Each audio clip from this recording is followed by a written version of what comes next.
ruin my life. One by one. When it comes to these officers, it's always their word against ours.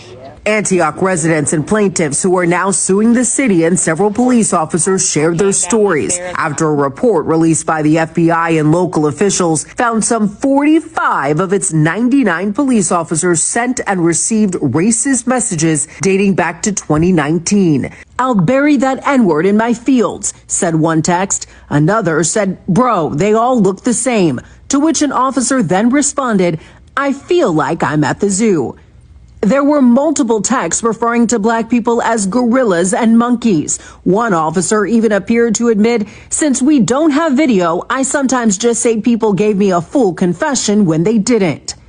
These officers are supposed to be protecting and serving, and they out here hurting and killing people. Jarrell Cobbs' son is one of the 5 plaintiffs in the federal lawsuit. She says the officers texted about brutally beating him. What did they say?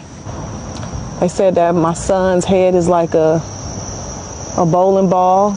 They try to kick him unconscious, and they bragged about it and laughed about it. Tension in the city has been high. Mayor Lamar Thorpe became emotional during a council meeting last week after a resident who was defending the officers accused him of misconduct. I am sick and tired of being attacked by these people in this community. Why do you think that these officers felt so bold to be able to write these text messages? The culture. Because in no place would this be acceptable unless the culture said it was acceptable. Yeah. Now, we reached out to the Antioch Police Officers Association and have not heard back. The chief of the department, he issued a statement last week condemning those racist texts and the behavior of the officers. Tony? Yeah, he's condemning the fact that they did it overtly, not like him and his boys back when they were covert about it and didn't text about it. See, that's when, before texting came in.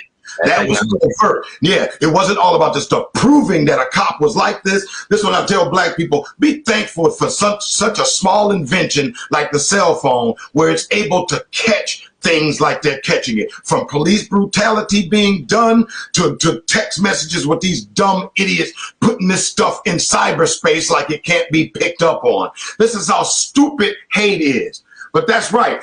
I'll tell you something. Another thing that bothers me is that there are black people who became cops back when it may have been one black person per precinct, and he caught hell just even riding with all this hate, listening to the way they talked about black people, listening to the way they hated and how they treated black people and how they let it be known. Now it's more than one out there, and y'all stand for nothing.